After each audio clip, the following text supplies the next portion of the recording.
A Cultura informa. Opinião. Pois é, chegando o ex-senador da República, o empresário Douglas Sintra, nesta tarde de quarta-feira. Douglas, bem-vindo, boa tarde. Boa tarde, André, boa tarde, ouvintes da Cultura. Mais uma vez aí vamos dialogar aí sobre Caruaru, Pernambuco e nosso Brasil. Boa tarde, senador, seja bem-vindo. Bom, hoje nós temos aí um tema que deve estar um pouco estressante aí para todos, né? Que é essa novidade, que não é novidade, mas esse presente de final do ano aí, que foi esse aumento, ao nosso ver, excessivo do IPVA, né? E talvez nós possamos hoje tentar entender um pouco, né, como é que funciona essa questão do IPVA e quais foram os critérios que o governo do estado usou para se alterar o valor a ser pago e tirar nossas conclusões, né? O IPVA, primeiro a questão que nós temos que analisar, é que é o imposto cobrado para que nossos veículos possam circular pelas rodovias do nosso estado. Então, esse imposto, ele é pago por cada automóvel com percentuais diferentes, se é um carro, se é um caminhão, se é um carro de motor menor, se é um carro de motor maior, mas sempre baseado num percentual. Então, nós temos aqui no estado de Pernambuco, a maior parte aí circulando entre 3% e 4% do valor do carro, né? Mas nossos estados vizinhos aí, tipo Paraíba e Alagoas, principalmente a Paraíba, cobram um percentual bem menor do que isso. Isso faz com que algumas pessoas que podem, né, que têm algum endereço no estado da Paraíba, comprem seu veículo com o endereço de lá, e apesar de morarem no estado de Pernambuco, pagam esse tributo, e esse dinheiro vai para o estado da Paraíba, mas nós não podemos questionar isso, visto que o estado da Paraíba cobra um percentual menor.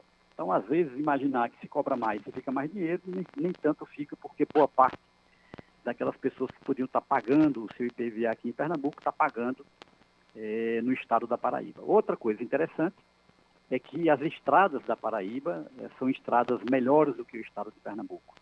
Então, é um questionamento também que não dá para entender muito, né? Mas o que podemos fazer é trabalhar, é lutar para se convencer o governo do estado a repensar esse aumento, que essa altura não é fácil realmente, né? E dizer o seguinte, para que todo mundo possa entender, é um percentual. Se o preço do veículo aumentou, então ele vai e atualiza esse preço do veículo por uma tabela chamada tabela FIPE, que é uma tabela de carros usados. Então, se você tinha um carro que tinha um determinado valor, aumentou aquela tabela, aí percentualmente também vai dar um valor maior. E aí o Estado defende, não, mas é um percentual, eu não aumentei o imposto. É verdade. Mas estados como, por exemplo, Minas Gerais, em função da crise econômica que se vive no país, e sabemos das dificuldades que todos estão passando, principalmente as pessoas que não tiveram a correção de seu salário, como é que se pode agora estar pagando um valor maior se ele continua ganhando a mesma coisa? Então, o estado de Minas Gerais, por exemplo, ele congelou, vamos dizer assim, os valores do IPVA baseados no ano anterior. Ou seja, a pessoa vai pagar do seu carro a mesma coisa que pagava no ano anterior. Essa questão tributária é um assunto que muitas vezes as pessoas fogem de debatê-lo, que dizem, não, isso é coisa para economista, isso é coisa para... eu não entendo muito. Mas nós, como cidadãos, devemos procurar entender melhor como é que funciona e lutar mais pelos nossos direitos. Nós, às vezes, pensamos assim, não, mas quem paga imposto é a empresa. E, na verdade, grande parte dos impostos que as empresas pagam, vamos dizer assim, elas, na verdade, recolhem. Ou seja, quem estamos pagando somos nós que compramos.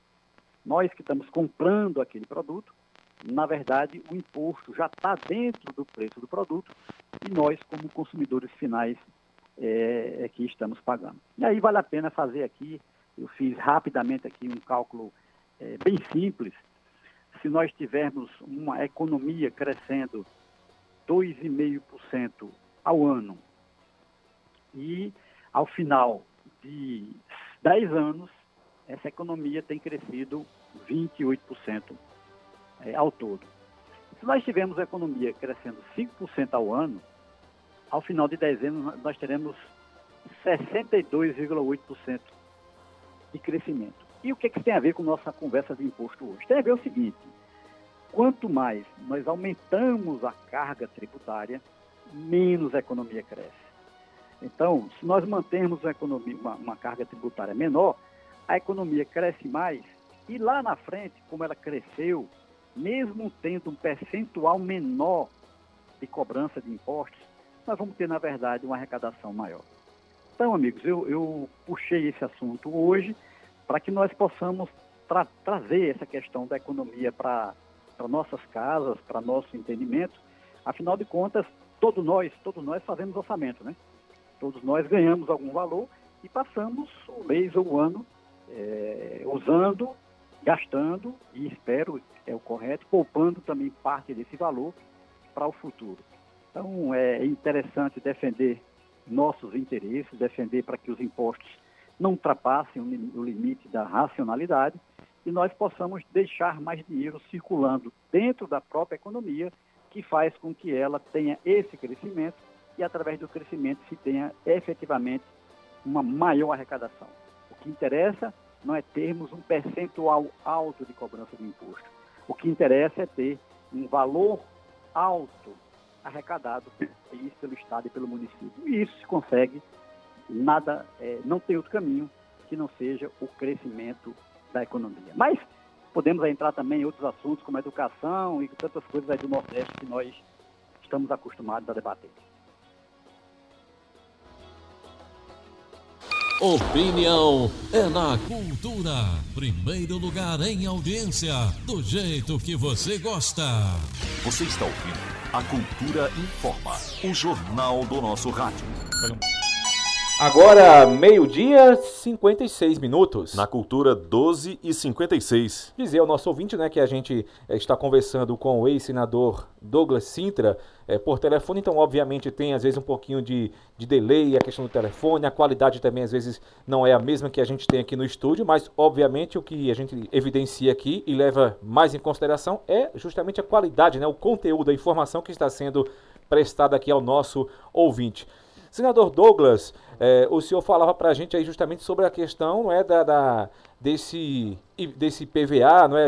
O senhor falou também sobre essa melhoria, essa diferença, né, das estradas, a conservação de estradas na Paraíba e Pernambuco, que realmente muita gente comenta que é bem diferente. Pergunta ao senhor o seguinte: por que em Pernambuco a gente tem esse IPVA mais caro, levando em consideração aqui, em comparação a Paraíba e Rio Grande do Norte? Há alguma tabela para isso? Os estados têm autonomia para ver esse valor? Tem sim. Veja, é um percentual que é cobrado sobre o valor do veículo e o estado da Paraíba cobra um valor menor. Aí vamos entrar agora no segundo ponto. Por que o estado da Paraíba cobra um valor menor? Porque, em função, vamos dizer assim, da força política que se teve em Pernambuco, dos governos, eles terminaram aumentando os impostos e não houve uma reação para se barrar esse trabalho na Assembleia. Então, o governo do Estado de Pernambuco ele tem um forte apoio na Assembleia Legislativa e tudo aquilo que ele manda termina sendo aprovado. Sendo que não necessariamente tudo aquilo que se manda é interessante para a população. Então, o que nós vemos é um percentual que há muito tempo já vem sendo majorado, e aí isso acontece não só com o IPVA, mas só como exemplo, há alguns anos atrás nós pagávamos 17% de ICMS sobre todos os produtos, em sua maioria, de ICMS.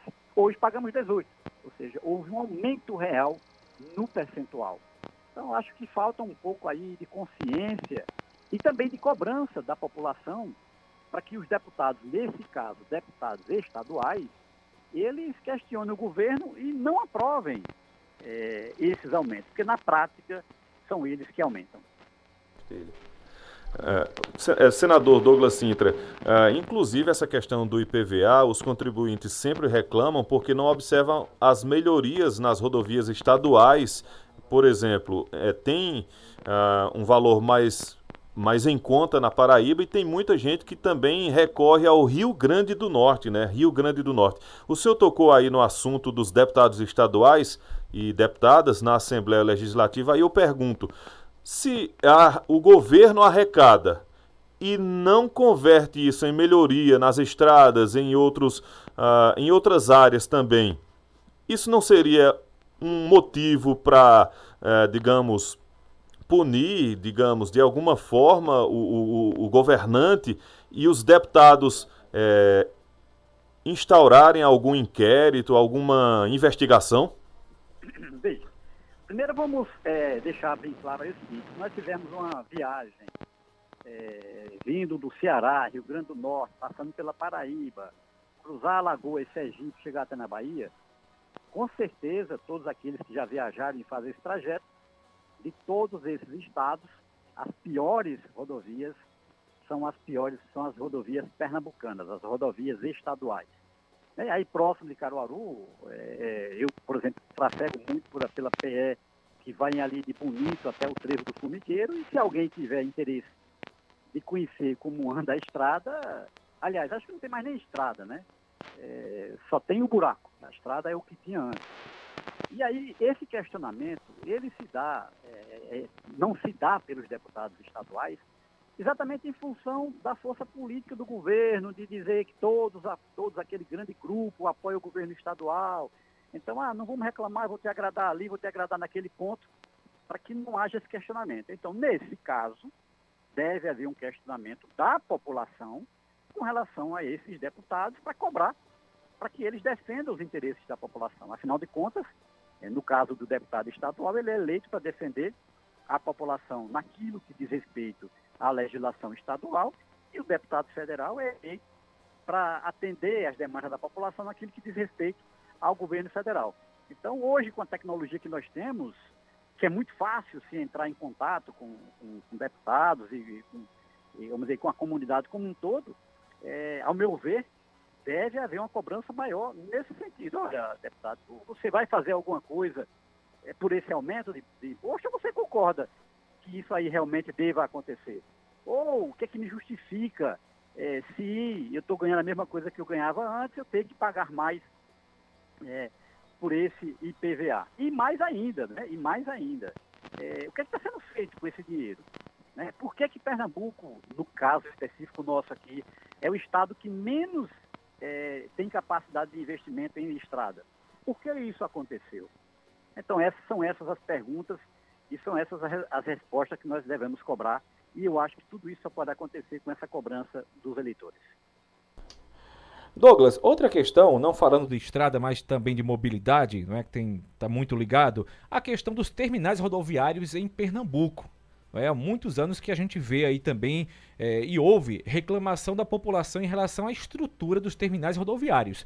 O TIP mesmo no Recife, infelizmente, é um exemplo ruim da questão de infraestrutura. A gente chega no TIP ali e fica assim, sem saber o que dizer, porque é um cartão postal, é uma porta de entrada ao estado, à capital pernambucana, e a estrutura é muito ruim. Aqui em Caruaru a gente tem até, digamos assim, mais ou menos, né? Dá para passar. O que dizer também dessa questão dos terminais rodoviários? O Estado, qual a responsabilidade do Estado nesse aspecto? Olha, falta planejamento do Estado. Não só o planejamento, mas sobretudo a execução. Né? Vamos ver o seguinte. A pior, ou uma das piores cidades do país com respeito ao trânsito, é a cidade de Recife. Muito pior, inclusive, do que a cidade de São Paulo, que é aquela conhecida pelo seu trânsito caótico. Mas o trânsito de Recife, de acordo com todas as estatísticas, é muito pior do que o trânsito de São Paulo. Qualquer um que queira entrar ou sair da nossa capital pernambucana, aí pela 232, sabe o que acontece e quanto tempo. Muitas vezes se passa mais tempo para sair da cidade de Recife do que para se deslocar de Recife para Caruaru, por exemplo. Né? E essa questão dos terminais, ela tem que levar em consideração também o que tem acontecido com o transporte público e privado.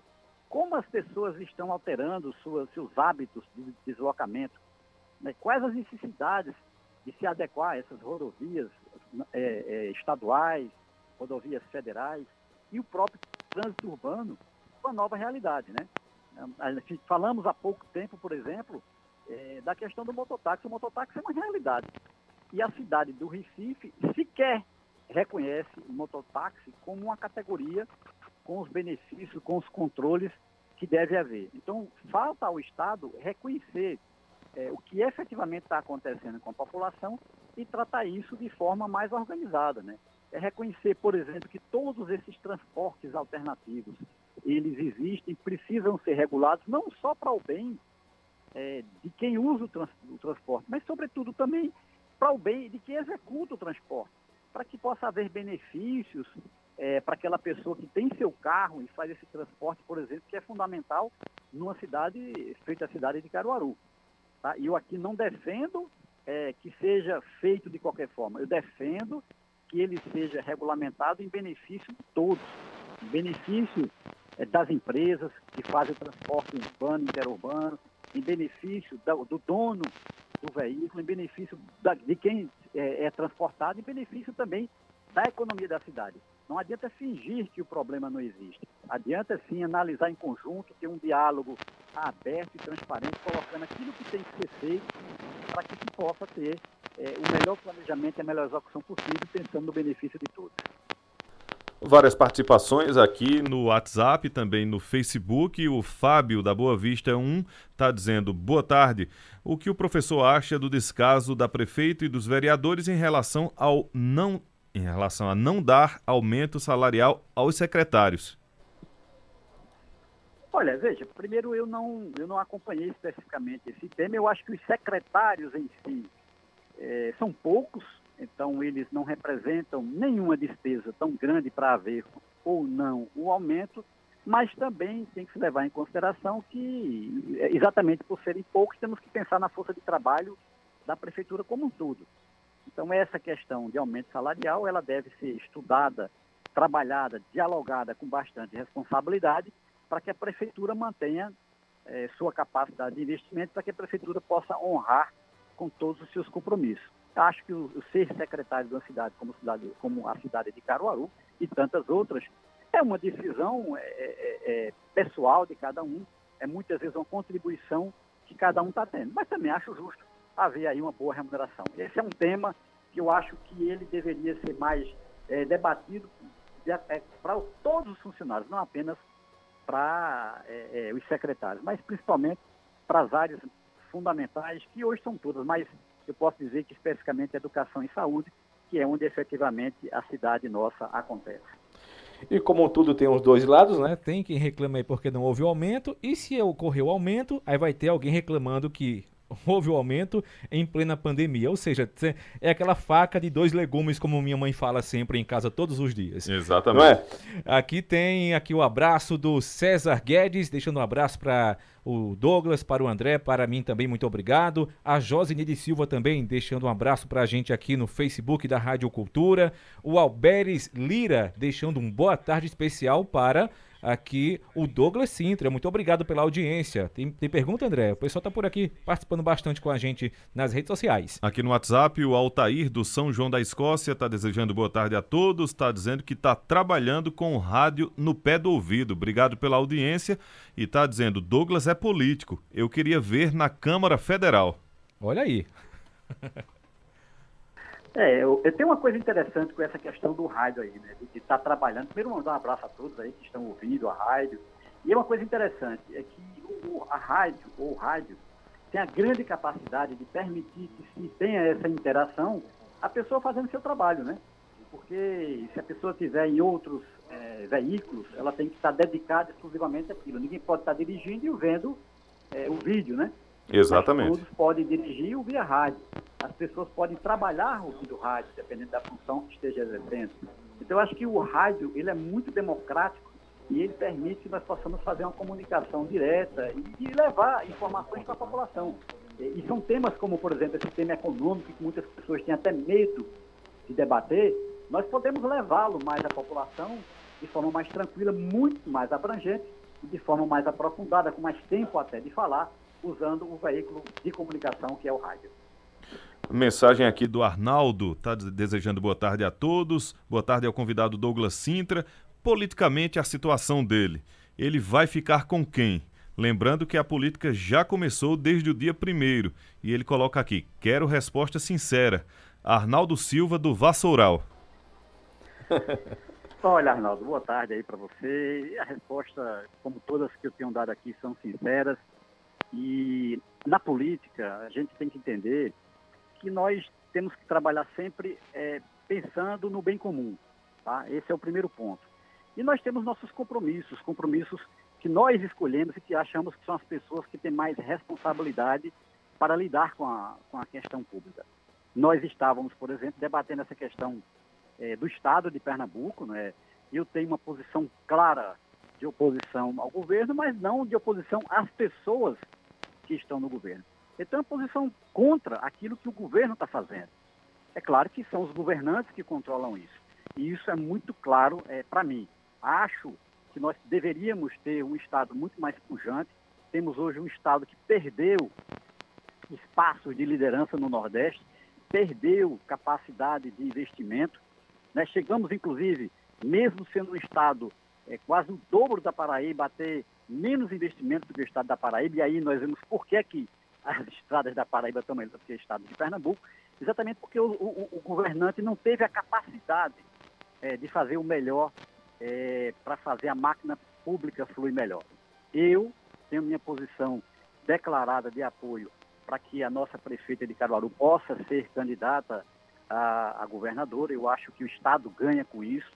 Eu tenho acompanhado, andado em algumas cidades e tenho visto a receptividade da população com relação a ela e tenho um sentimento, que é um sentimento que as pessoas têm uma confiança naquilo que ela pode fazer exatamente para melhorar essa situação do Estado de Pernambuco. Então, minha posição é muito clara, é muito aberta, obviamente, qualquer um que estiver no governo, nós temos que torcer para que ele faça o melhor, para que vença o bem comum, ou seja, que a população termine sendo a vencedora no processo, mas nós, cada um, não só como político, mas sobretudo como cidadão, temos que fazer nossa parte, que é, na hora de fazer as escolhas, analisar bem aquilo que cada um está fazendo e, baseado naquilo que ele já fez, nós possamos realmente escolher o melhor para o nosso estado de Pernambuco. Então, minha posição é bem clara.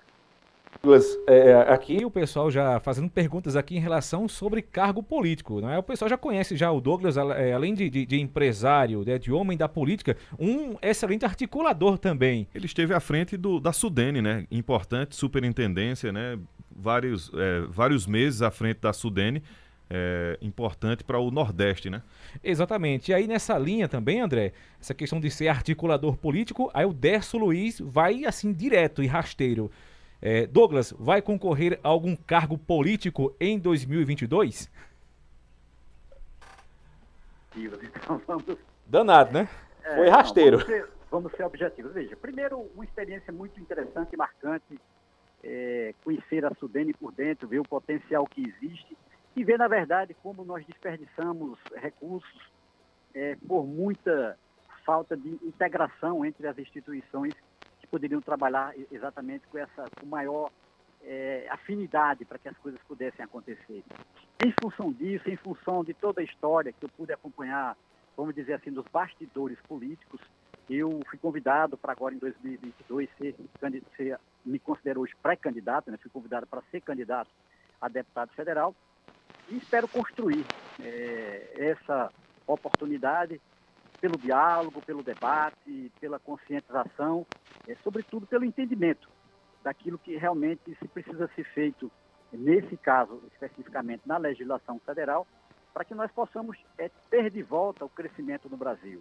Eu reitero a importância de falarmos nesses temas econômicos, porque tudo começa pela economia.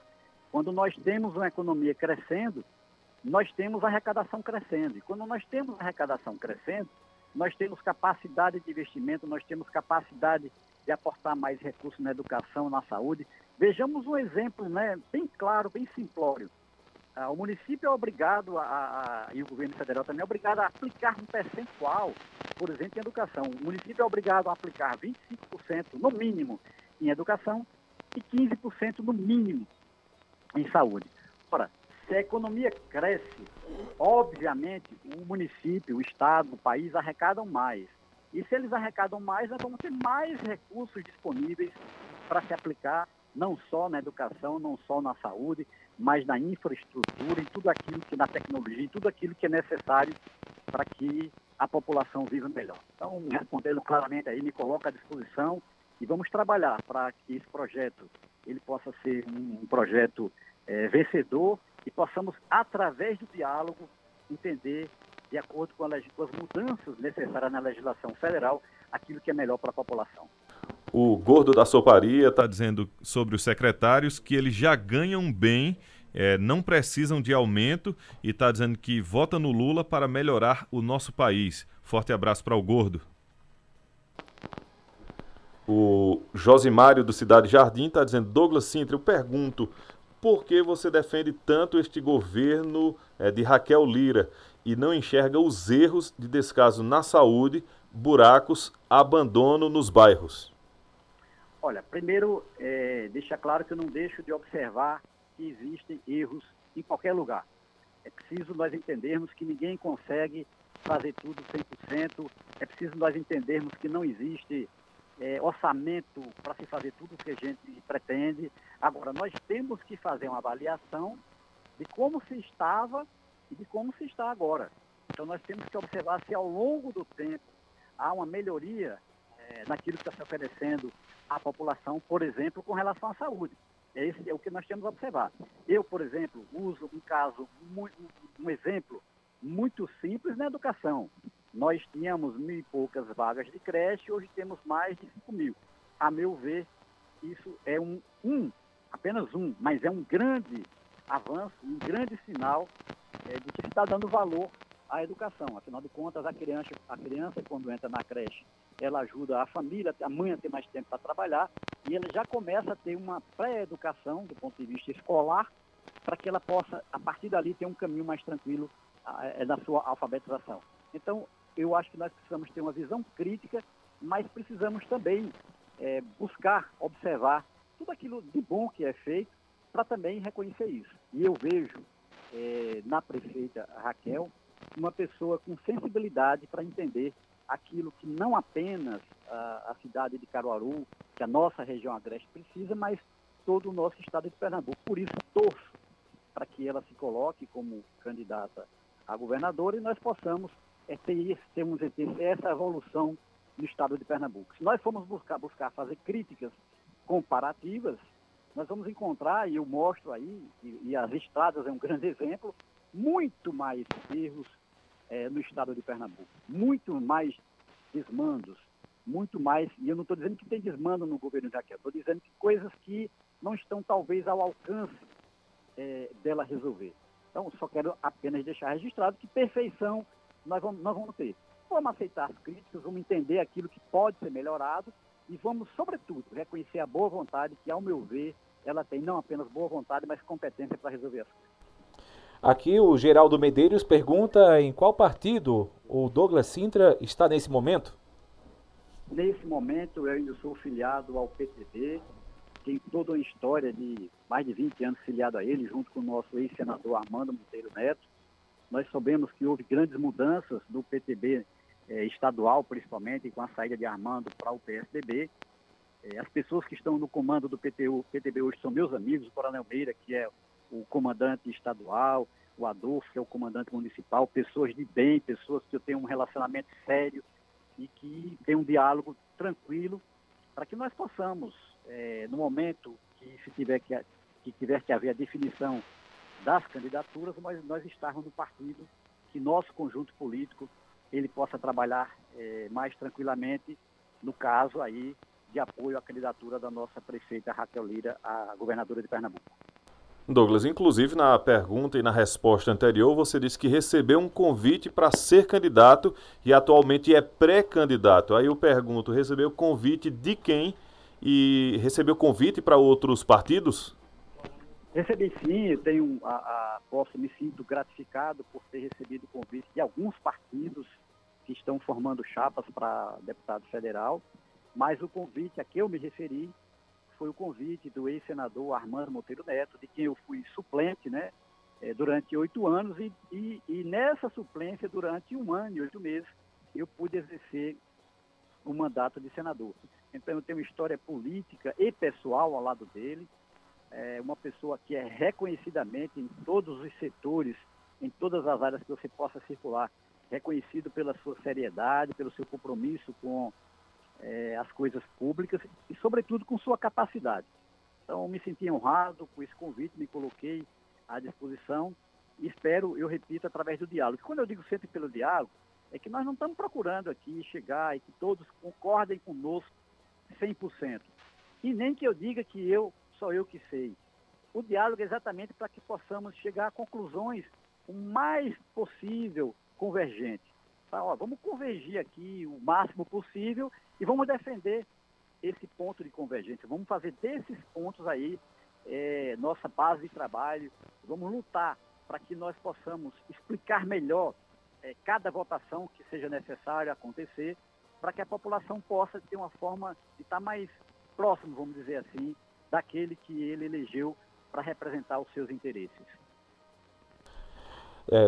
Douglas, o Armando Monteiro voltou ao PSDB, né, o 45. O senhor falou que ainda está no PTB e, tendo em vista esse convite que o senhor recebeu de Armando, muito em breve teremos Douglas indo para essa sigla também?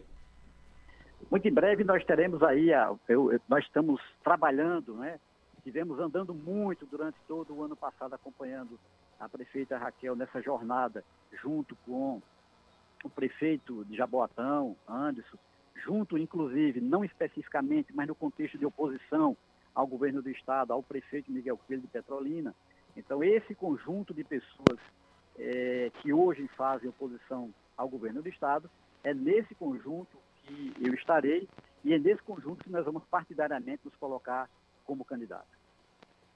Mensagem aqui do Nilson Gomes, da Coab 1, boa tarde. Da mesma forma que Douglas critica o governo estadual sobre as estradas, por que não cobra o mesmo na melhoria das ruas esburacadas e escuras de Caruaru?